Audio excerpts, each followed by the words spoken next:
Okay, Vault Explorers, we're having a problem with our LG Waveforce washing machine. I got an error message that indicates the inlet valve needs to be replaced.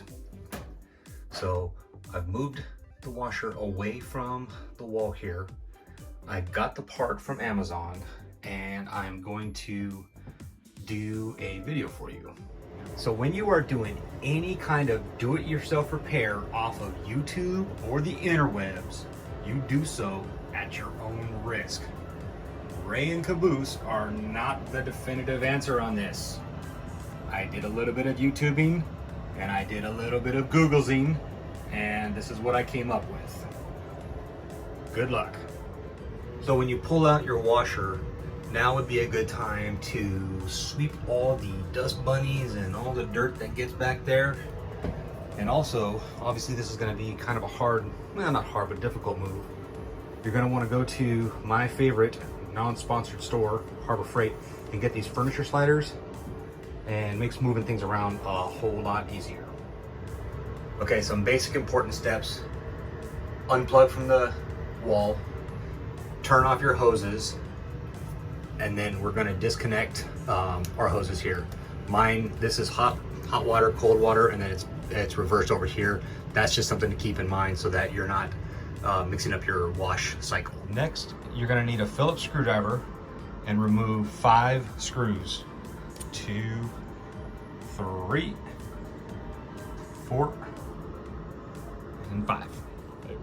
After your 5 screws are removed, lift up on the top of the washer there to expose your inlet valve. Okay, so here is the universal part number that I got off of Amazon. You match up your model number right here to the inlet valve you're looking for on Amazon. This is the one that I came up with. So out of the box, here is the inlet valve that we're replacing. This is a simple plug and play operation. There's 3 screws to deal with here on your inlet, and even on your old one you're going to have multiple screw holes because these are all universal parts. But all it is, like I said, is just remove the screws. We're going to pull it out, line up these valves colored in orange, and then start removing plugs. Night night, Grandma. Caboose. So you will need needle nose pliers or some type of pinching device to remove these 2 hoses.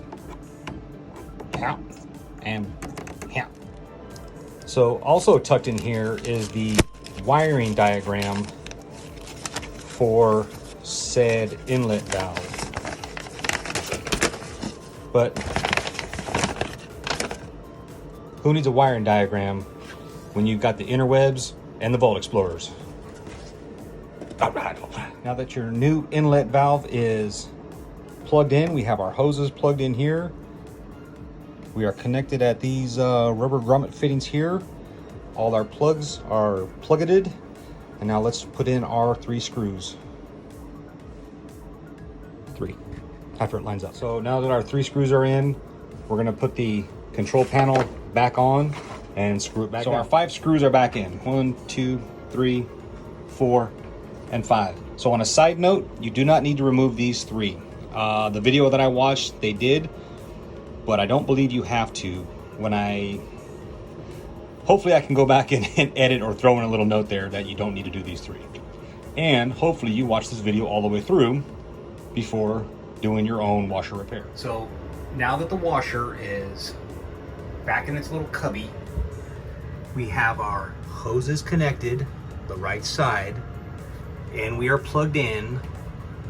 Our discharge hose is in the discharge pipe and it's seated way down there. And last but not least, don't forget to turn your water back on, or else you're going to think you did not do it right. All right. So the main symptom I was having with the washer as to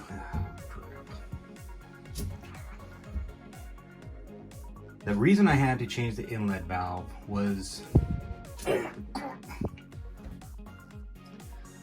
one of the ways you'll know you need your inlet valve changed is as you start the cycle on any of your cycles, it's going to continue to dump water but will not fill the tub.